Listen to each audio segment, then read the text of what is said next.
Yo tout le monde, c'est Uxas, on se retrouve aujourd'hui pour une nouvelle vidéo.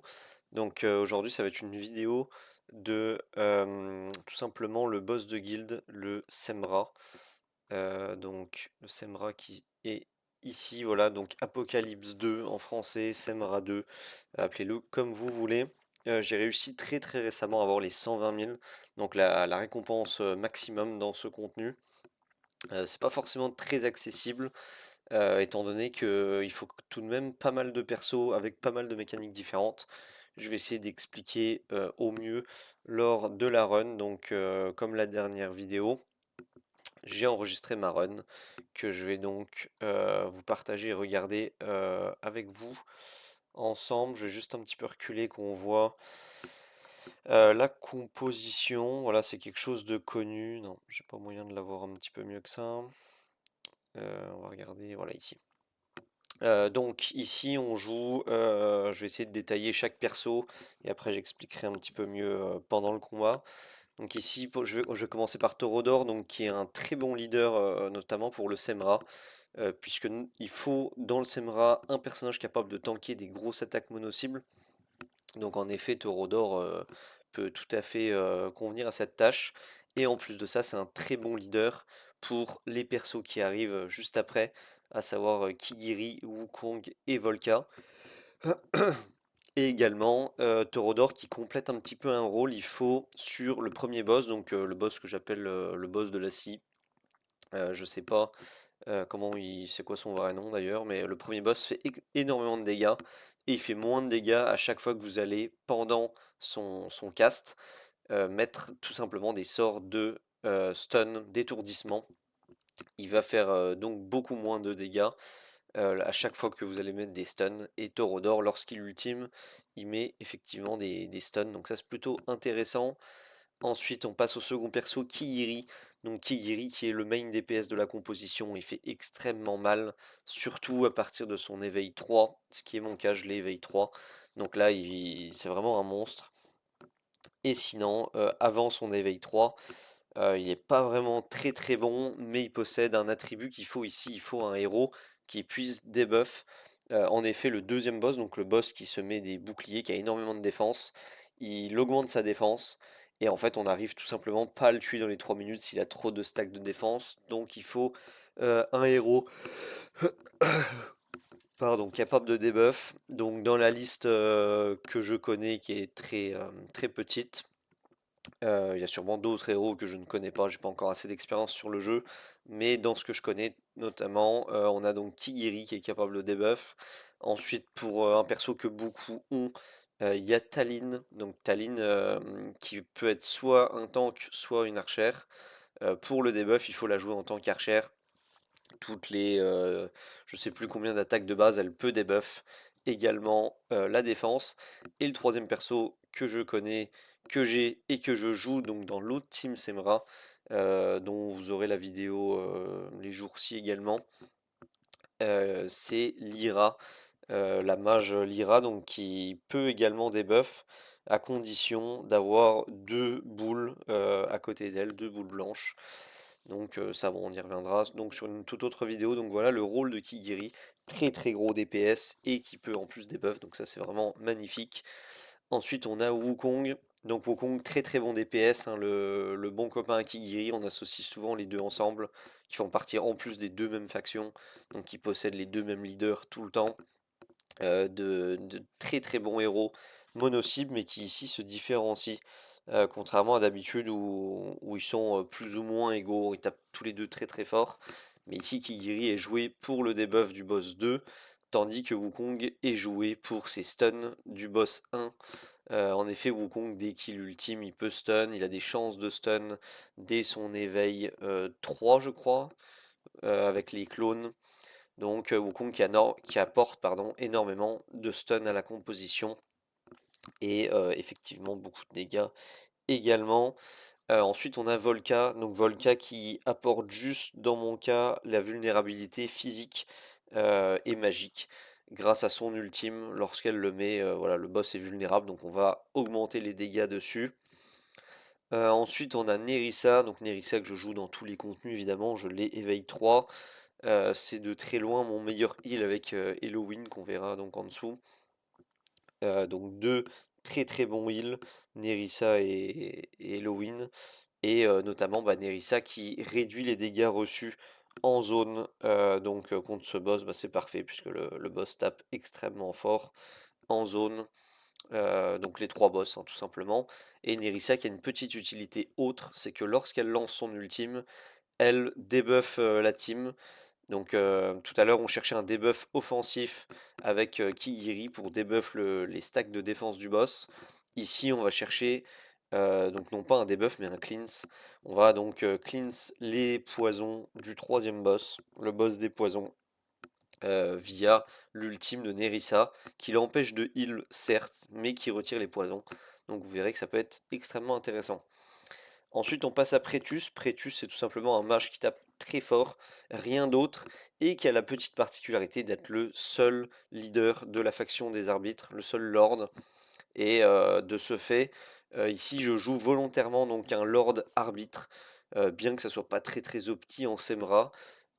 Pour moi, ça l'est dans ma composition, puisqu'en fait, je rappelle que le passif des arbitres est de pouvoir invoquer la foudre. Et la foudre, lorsqu'elle a au minimum 2 stacks ou 3 stacks, elle stun.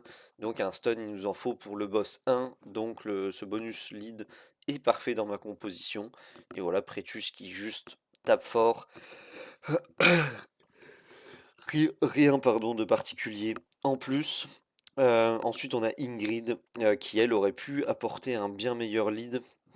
Mais malheureusement, celui de Torodor et celui de Prétus sont nécessaires ici. Torodor qui apporte énormément de dégâts, Prétus qui apporte des stuns, on a besoin des deux.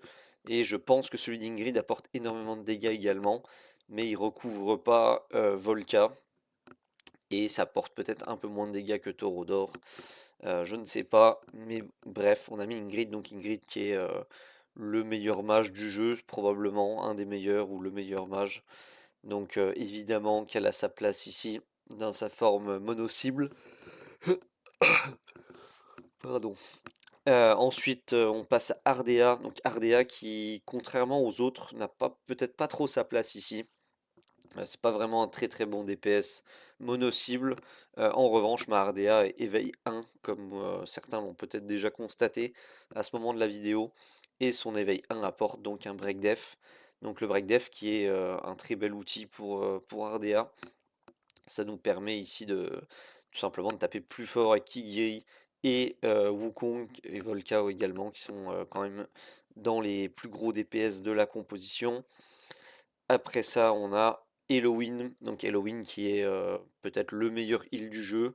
Après ou avant Nerissa, je ne sais pas, mais Halloween qui fait partie des meilleurs heals, c'est certain. Excellent heal qui a d'excellentes capacités, vraiment aucun défaut sur ce heal, et qui a la possibilité, tout comme Nerissa, lorsqu'elle active son ultime, de retirer en zone tous les effets de poison du boss 3. Donc c'est ce pourquoi on choisit Halloween plus qu'un autre heal quand on fait du Semra. Halloween qui est parfaite pour ce contenu et même pour plein d'autres. Donc très bon heal Halloween, c'est parfait. Et enfin on finit avec Diao Shan. Oh, pardon. Donc Diao Shan qui a deux utilités ici. La première qui va être l'utilité principale sur toute la durée du combat, c'est évidemment de se mettre en mode inspiration, en mode boost. Donc Diao Shan qui va se mettre en mode boost et qui va pouvoir booster les dégâts de toute la composition. Donc ça c'est vraiment cool. Et sa deuxième forme, la forme de soin slash réduction de damage, qui va être donc très utile, la réduction de dégâts de Diao Shan, lorsque les boss vont commencer à taper très très fort pour pas se faire one shot avec la composition. On aura les réductions de dégâts de Nerissa et les réductions de dégâts de Diao Shan. Donc voilà, niveau de la team, 900 000 points de combat. Et bah, je vous laisse donc regarder la vidéo, donc qui ne se jouera pas en automatique, puisque c'est la première fois que je jouais cette composition. J'avais l'habitude de jouer Constance à la place de Diao Shan. Et merci à Yoni d'ailleurs qui m'a beaucoup aidé pour me dire de jouer Diao Shan plutôt que Constance, et qui m'a donné pas mal d'autres conseils Merci à lui qui regarde la vidéo. Donc ici on place bien tous nos petits persos. Voilà, on va placer Ardea ici, Taurodor ici.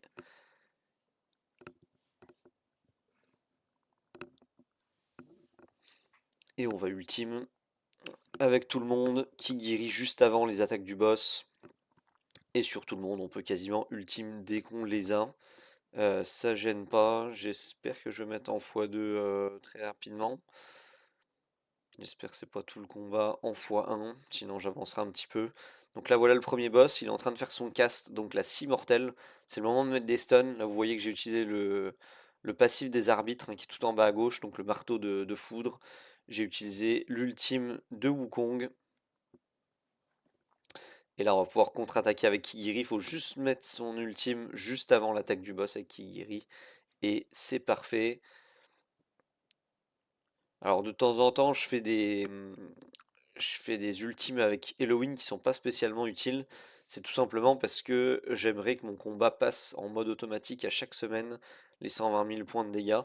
Et je sais qu'il reste des fois des petits effets de poison en effet automatique.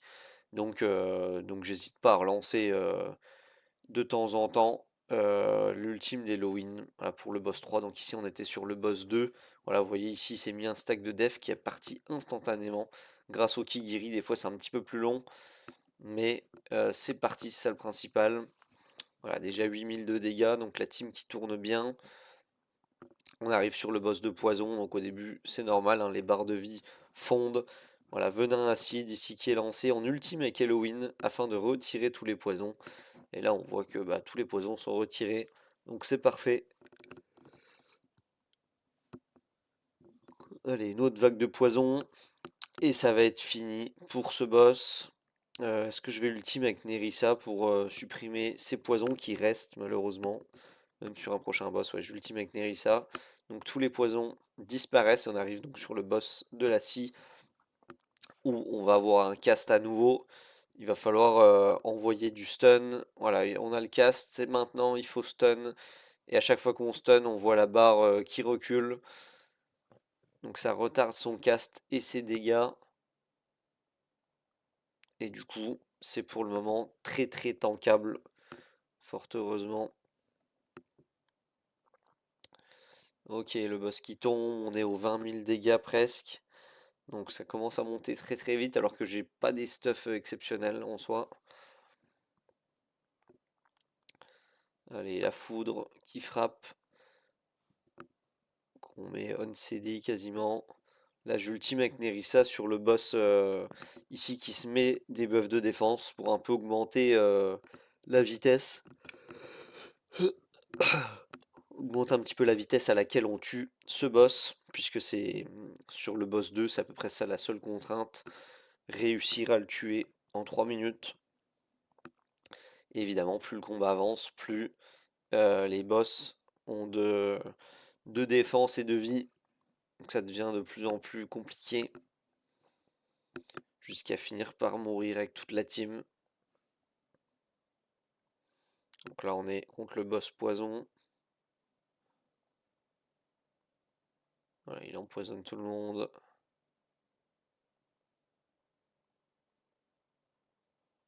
Bon, ça y est, on a passé les 50% PV sur ce boss.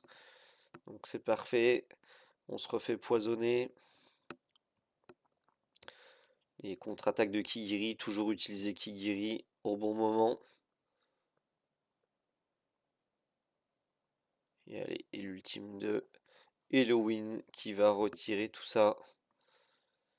Donc là, je vais garder le... Ah non, je ne l'ai pas gardé, donc c'est un petit peu mal joué de ma part. Vu que j'étais sur le boss de la scie, j'aurais dû garder le bonus de Lord en bas à gauche à 2 stacks ou 3 pour faire un maximum de stun. Déjà 8 stuns, 9 stuns, 10 stuns, 11 stuns. Donc c'est pas mal. Le boss fait aucun dégât avec 11 stuns, donc ça c'est vraiment parfait. Les Prétus qui met son ultime. On va avoir une charge de 6 stacks, 7 stacks. Oui, le boss est même mort. Donc c'est parfait, on a fait à peu près un tiers de ce qu'il faut faire, on est à 40 000. On veut faire 120 000 et les barres de vie tombent toujours assez rapidement, donc ça c'est plutôt une bonne nouvelle. On va voir ici que le boss se met un buff de défense et qui guérit, voilà, qu'il le retire quelques secondes plus tard.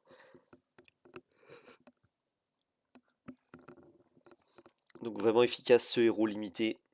Si vous ne l'avez pas, foncé, mais malheureusement, il faut prévoir pas mal de pierres.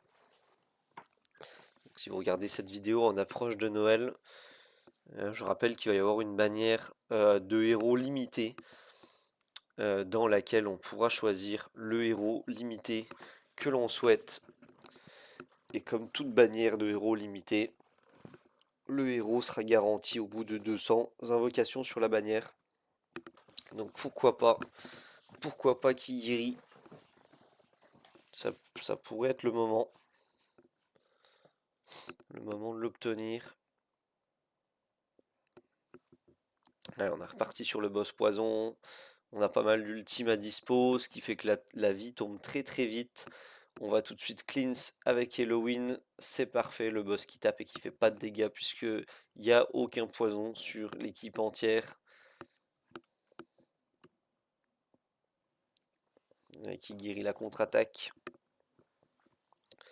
Ce qui lui permet d'être premier aux dégâts sur ce boss. Dommage que le classement se reset à chaque boss.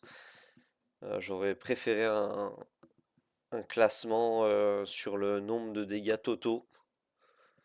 Mais je viens de voir qu'à côté des statistiques, il y a 2 flèches. Est-ce que c'est pas dégâts totaux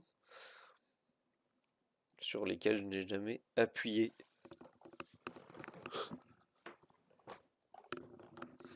Allez, on repasse sur le boss de la scie. Donc je rappelle le boss de la scie. Le but du jeu est de faire un maximum de stun maintenant, avant son cast de 6 mortels complété. 6 stuns, 8 stuns, 9 stuns.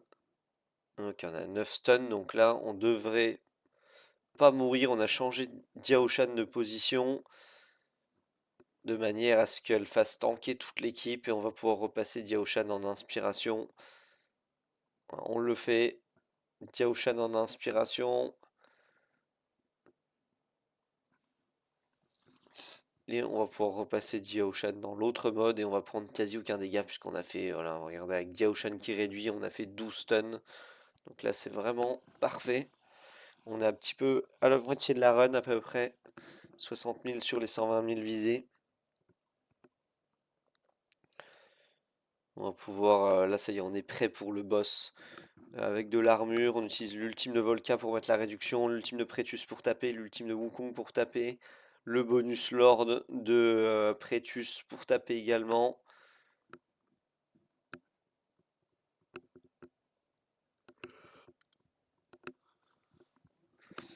Ça faisait partie souvent des boss qui m'embêtaient un peu, ce boss-là.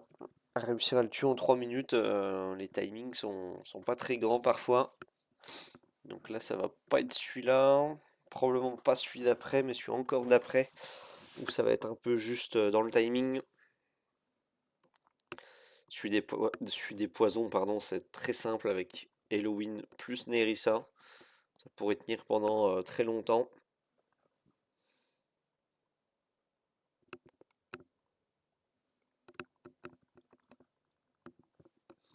Et celui de la scie, malheureusement, je pense que c'est l'un des pires.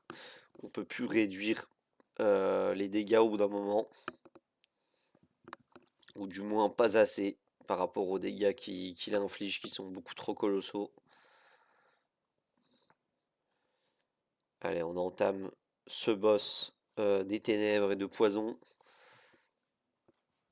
de la meilleure des manières.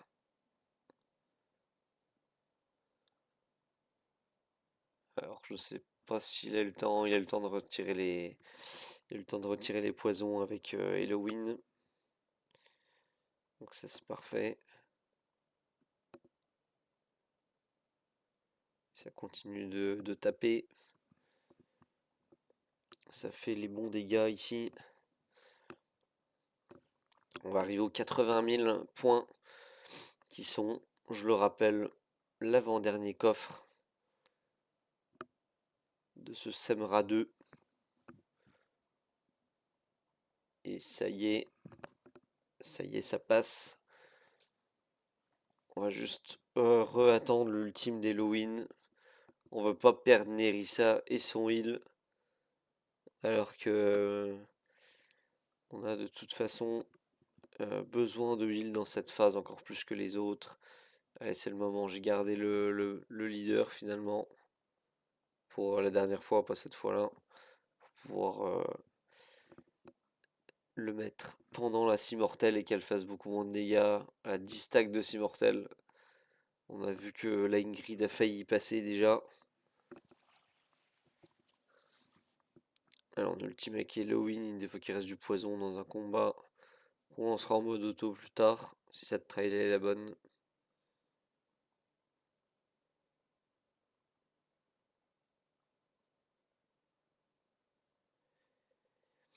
Et on continue. Sur ce boss, on pense à switch Diaoshan de temps en temps. Pour réduire les dégâts du boss, tout simplement. Allez, est-ce que ça va passer? Ouais, ça va passer.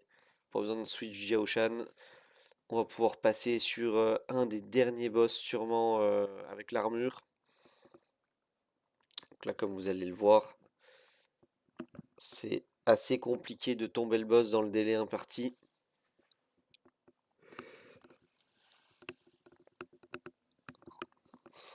Pour une team comme la mienne, en tout cas avec les stuffs que j'ai. Évidemment, sont hors catégorie les gens qui jouent la team poison, où ça peut vraiment monter très très haut les dégâts de poison. Mais là, on voit qu'on a utilisé à peu près un tiers du temps, un peu plus qu'une minute sur les trois, et qu'on est un petit peu plus que en dégâts, le tiers de PV. Et là, regardez, à 1:30, c'est la moitié du combat, et on est plus ou moins à la moitié de vie du boss. Donc on voit que ça va être très chaud, qu'il faut être au taquet sur les sorts, les utiliser au bon sort, au bon moment, pardon, sur les ultimes. Donc là, c'est Ikigiri qui a retiré le bonus de défense. On peut ultime. Wukong ici qui lance son ultime.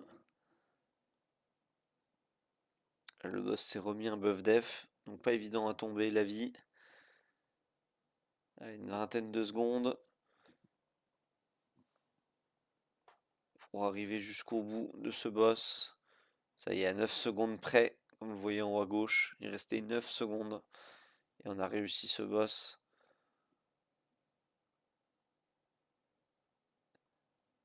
Et là, ici, il faut vraiment que Nerissa et Halloween fassent bien chacune leur tour.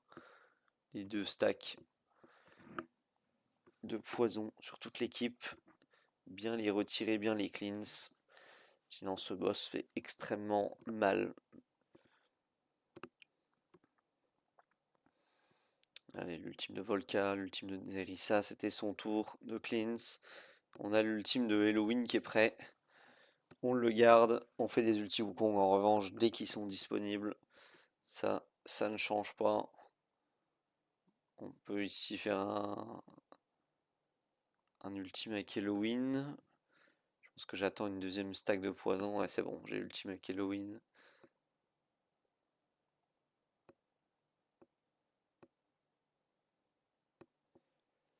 Allez, ce boss poison, on en arrive à la fin, ça y est, 0%. On ultime avec Nerissa tout de suite pour retirer tous les effets de poison. Et on approche doucement des 120 000 dégâts, mais malheureusement on arrive sur le boss de la scie. Boss qui peut détruire l'entièreté de ma composition sur une seule attaque. S'il n'y a pas suffisamment de stun, on en met avec le Wukong, on en met avec les éclairs de la faction de Prétus, des arbitres. Et malheureusement que 8 stacks ici. Et on voit que le boss fait extrêmement mal avec la réduction de dégâts Nerissa, la réduction de dégâts de Diaoshan. Il fait extrêmement mal. Encore une scie à nouveau, 4 stacks, 5 stacks de stun, 6, 7, 8, 9, 10. Ok, on est bien montant en stack, c'était vraiment mal parti. On va peut-être pas se faire one shot à 10 stacks. Si, on a déjà un one shot. C'est la mort de Diaoshan. à 10 stacks en réduction de dégâts. Elle n'est pas passée malheureusement. Et ici on a encore la scie mortelle. Là on a 11 stuns, 12 stuns. Donc là le boss devrait faire très très peu de dégâts ici. On va pouvoir contre-attaquer avec Kigiri. Ultime avec Wukong. On a passé les 120 000 dégâts. Donc là on est assuré d'avoir la maximum récompense. Mais cela dit, les persos commencent à mourir à foison. On va juste pas réinvoquer Diaoshan avant la fin de ce boss. Là c'est sûr qu'elle est morte. Et là, on va donc être sur le boss qu'il faut des pop en 3 minutes. Je sais plus si j'y arrive honnêtement. Ça me paraît extrêmement compliqué. Mais on a fait les 120K. C'est pas grave si on n'arrive pas maintenant. On aura, quoi qu'il arrive, le maximum de récompenses. Donc là, j'essaye de faire une run au-delà des 120K de manière à ce qu'en mode automatique, ça fonctionne bien. À voir.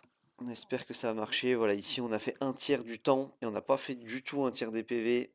Je rappelle que le tiers des PV, c'est 66%. Voilà, ici, on a fait le tiers des PV. Mais malheureusement, on a déjà entamé le deuxième tiers de temps. Donc quand on sera à 1 minute 30, il faut être à la moitié de vie. On est à 1 minute 30 et il reste 53% du boss, donc un peu plus que la moitié. On a du retard qu'on a du mal à rattraper, malheureusement. Et la mort de Diao Shan et son boost d'attaque à toute l'équipe qui fait très mal. Notamment dans le temps. On est dans la dernière minute, donc normalement dans les derniers. Donc dans le dernier tiers, donc dans les derniers 33%. Mais on voit qu'on est au-delà.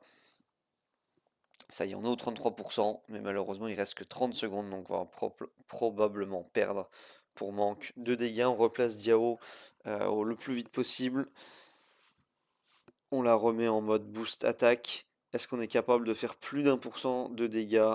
Mais Diao vient de remourir sur l'attaque du boss. Voilà, comme vous le voyez, temps restant 0 secondes et il reste 15% de vie au boss. Donc malheureusement, je ne pourrais pas continuer plus que ça, mais comme je vous l'ai dit, le maximum de récompense est atteint. Donc c'est ça, tout simplement la vraie compensation. Et je vais pouvoir donc vous montrer les stuffs des héros utilisés. Je sais juste pas si on peut le voir ici. Ouais, on peut le voir ici, parfait. Donc vous voyez le stuff du taureau d'or qui a été utilisé, donc c'est juste un stuff full tank, donc très basique. Ici le stuff de Kigiri, donc c'est un stuff avec un petit T2 en stuff. Voilà, un stuff qui fait plutôt le travail, 94 000 points de puissance, si je puis dire. Ensuite le stuff de Wukong, donc Wukong qui a un stuff arcane en T2. Alors, il paraît que ça booste vraiment fort Wukong, donc pourquoi pas. En tout cas, mon Wukong tape plutôt bien, je suis plutôt content de ça. Ensuite, on a donc Volca. Donc, Volca qui a les quelques pièces qui traînent en plus ou moins broken set sur le compte, mais qui a depuis peu son item exclusif. Ensuite, on a Nerissa. Donc, Nerissa, pareil, c'est du broken set. C'est juste du très bon stuff pour elle, pour soin, tout simplement. Mais c'est pas opti, hein, forcément il y a mieux avec des sets. Mon Prétus pareil, qui n'a pas de set opti, mais qui a probablement le meilleur artefact de mage. Donc ça lui rajoute une grosse plus-value. On a Ingrid, ici avec un petit set T1. Donc c'est un T1, c'est pas exceptionnel, mais ça dépanne plutôt bien avec le mauvais artefact, hein, c'est mon Prétus qui a le bon artefact. Malheureusement, il faut quelqu'un qui perde un peu de dégâts. J'ai pas encore de quoi faire deux gros artefacts. Voilà ma Ardea. Ici, voilà pour Ardea qui est en broken set. Ah non, elle a un petit set quand même. Ensuite, on a Halloween qui a un set sur les deux pièces seulement. Et surtout l'artefact qui augmente la vitesse d'attaque. Et enfin, on termine par Diaoshan. Diaoshan qui a son artefact spécifique, mais qui est en broken set, dans là, qui sert juste à aller boost les alliés. Et je peux vous faire juste un petit point au niveau des dégâts. Voilà, on voit que le main DPS c'est Kigiri, légèrement devant notre cher Wukong, à 50 000 dégâts près. Ensuite, là, il y a quand même un gros palier avant d'arriver au Prétus, hein, qui se booste attaque tout au long du combat à chaque fois qu'il lance un ultime. Ensuite, on a Ingrid, hein, qui commence à être loin, mais qui a le mauvais artefact. Après ça, on a Ardea, donc Ardea qui fait tout de même un bon 70 millions de dégâts, bien que ce soit pas du tout un héros mono-cible. Comme je l'ai dit dans l'intro, juste elle sert à poser un break def. Mais pour un break def, infliger 70 millions, 1000 millions, je sais pas c'est quoi l'unité ici, ça a l'air d'être millions, 70 millions de dégâts, ça reste probablement très intéressant. Volca 50 millions, donc ma Volca est pas très bien stuff, je sais pas trop quoi faire pour avoir une bonne Volca qui tape, je sais pas si c'est normal qu'elle inflige aussi peu, mais comme Ardea qui est là pour le break def, Volca est là pour les vulnérabilités physiques et magiques. Et ensuite Torodor, comme je vous l'ai dit, donc un très bon tank leader qui met des stuns, voilà, qui a fait tout de même son 3 millions de dégâts, hein, au fil, de fil en aiguille, vu que le combat est tout de même assez long. Nerissa qui a fait ses 3 millions aussi. Donc ça c'est plutôt une bonne nouvelle, où on voit qu'elle a par contre 30 millions de soins. Et le win pareil. Amusant de voir d'ailleurs qu'en termes de stats de healing, les deux se valent. Halloween a l'air d'être légèrement au-dessus. Et enfin Diaoshan, donc il y a des stats assez ridicules, mais comme je l'ai dit dans l'introduction, elle est juste là pour booster attaque toute la composition. Donc c'est normal qu'elle ait très peu de dégâts infligés, subis et de PV soignés. Elle n'est pas là pour ça. Voilà, merci d'avoir regardé la vidéo. N'hésitez pas dans les commentaires si vous avez des questions ou autres, ou vous voulez me partager, pourquoi pas, votre run à vous, ou donner des astuces pour les autres qui regarderont cette vidéo. Voilà, merci d'avoir regardé la vidéo, je vous souhaite bon jeu et à plus.